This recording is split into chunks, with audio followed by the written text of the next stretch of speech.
ఇది పచ్చిపడి దొరకలేదు. నిన్న వాకింగ్ కోసం యానం వెళ్ళాం, వచ్చేసరికి లేట్ అయిపోయింది. ఇది అక్కడ నర్సరీలో తీసుకుని వచ్చాం. అయితే ఇది ఏంటంటే ప్రతిదీ ఉపయోగం. ఈ చెట్టు ఎలా అంటే ఒకవేళ మిగతా మామిడి పండ్లు ఉన్నాయనుకోండి, ముగ్గుపోతే ఏమైపోతాయి, రాలిపోతాయి, పాడైపోతాయి. కానీ ఇది పాడవు. ఇది పచ్చిగా ఉన్నప్పుడు పండు చాలా ఉపయోగము. అలాగే ఎండిపోయిన తర్వాత కూడా చెట్టుకి అలాగే ఉన్నది, ఏమి పాడవు. ఎండినా సరే ఏంటండి, ఎండిన అంచులు కూడా ఇస్రాయేలు కంపల్సరీ వాళ్ళ యొక్క ప్రతి డిష్ లో ఏంటండి ఈ యొక్క అంచూర వాడుతూ ఉంటారండి. లిక్విడ్ రూపంలో ఏంటి, ఆహారం రూపంలో ఏంటి, మొత్తం మీద. ఎందుకంటే ఈ అంచూర తక్షణ శక్తి ఇస్తుందంటండి, నీరసంగా తీసేస్తుంది. అంత బలమైన గుణాలు దీనికి కలిగి ఉన్నాయి. అయితే ఈ విషయమై మనం చూసినట్లయితే అసలు దేవుడు ఇష్టపడడానికి దీనిలో ఏమున్నాయి, దాని ప్రకృతి రీత్యా దానికి ఉండవలసినవన్నీ ఉన్నాయి. మరి దేవుడు నా ప్రాణానికి ఇష్టమైన అంజూరమా అంటున్నాడు, నా ప్రాణానికి ఇష్టమైన అంజూర పండు అంటున్నాడు. మరి దేవుడు ఇష్టపడే లక్షణాలు ఏమున్నాయి? అలాగే ఇది అంటండి రాకడం కూడా గుర్తుగా ఉందంట. మనం ఎప్పుడైతే ఈ లక్షణాలు అంజూరపు చెట్టులో ఈ లక్షణాలు ఎప్పుడైతే మనం కలిగి ఉంటామో ఆయన రాకడలో ఎత్తబడేవారిగా ఉంటాం.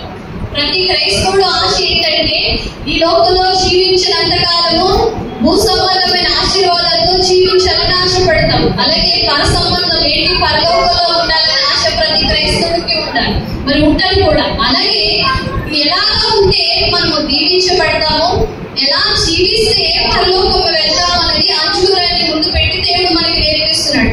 మొట్టమొదటిగా మనం చూసినట్లయితే ఈ అంజూరం ఏంటండి, ఈ అంజూరపు చెట్టు ప్రేమకు చిహ్నంగా ఉందంట. ఎలా ఉంది?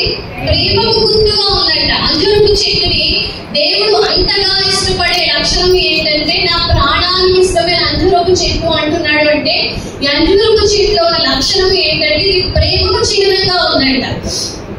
బైబిల్ గ్రంథంలో సామెతలు 17:9 ఉంటుంది, ప్రేమను వృద్ధి చేయకోరువాడు తప్పిదములను దాచిపెట్టును, జరిగిన సంగతి మాట మాటికి ఎత్తువాడు మిత్రభేదం చేయను. ప్రేమ ఏం చేయాలంటే మనం వృద్ధి చేయాలంటండి. జరిగిన సంగతి ఎత్తి వాడు పొడుస్తూ ఉండకూడదు. బైబిల్ గ్రంథంలో ఆది కాండము ఏదేను తోటలో ఏ వృక్ష ఫలాలు ఉన్నాయండి? ఏ వృక్ష ఫలాలు ఉన్నాయి? జీవ వృక్ష ఫలము, మంచి చెడ్డ తెలియచ్చు వృక్ష ఫలము ఉన్నాయి కదా. దాని తర్వాత ఆది కాండము 3:7 ఉంటుంది, అప్పుడు వారిద్దరు కన్నులు తెరవబడెను, వారు తాము దిగంబరులమని తెలుసుకుని అంజూరపు ఆకులు పుట్టి తమకు కచ్చడములను చేసుకునేది. అబ్బమ్మకి సాతాను వేసిన ఒక విత్తనం ఏంటంటే మీరు ఈ పండు తింటే దేవదూతల్లా అయిపోతారు అంది. ఎందుకంటే ప్రతిరోజు దేవుడితో పాటు దేవదూతల సంచారం కూడా ఉండేది. అవి ఎగరడము చూడటం అన్ని చూసి అమ్మమ్మ ఏమనుకుందంటే మేము కూడా దేవదూతల రెక్కలు వచ్చేస్తాయి, చక్కగా ఏదైనా తోటంతా వివరించు అనుకుంది. కానీ ఏదైనా ఆశీర్వాదాలు కోల్పోతామని ఊహించలేదు. ఎప్పుడైతే మనం తినవద్దన్న పండును తిన్నారో మహిమ శరీరాన్ని కోల్పోయి దేవుడిని చూసే భాగ్యాన్ని కోల్పోయి ఇప్పుడు ఎలా ఉండిపోయే వాళ్ళు దిగంబరులు అయిపోయారు. ఎలా అయిపోయారండి? దిగంబరత్వం వచ్చేసింది.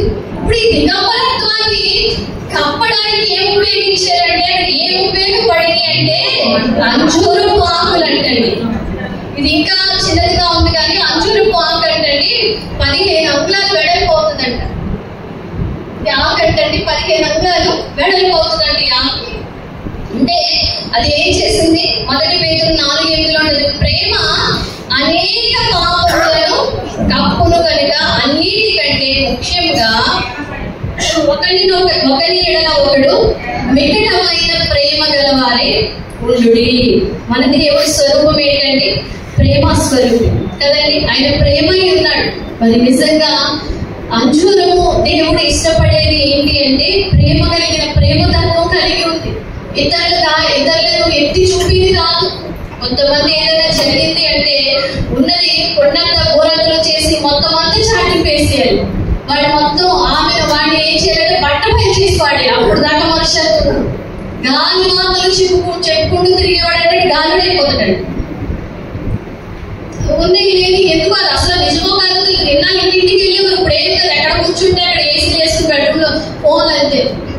వాళ్ళ గురించి వీళ్ళ చెత్త వైపుల విషయాలు, పనికి రాని వైపు, 3 రాళ్ళు కొట్టాలి.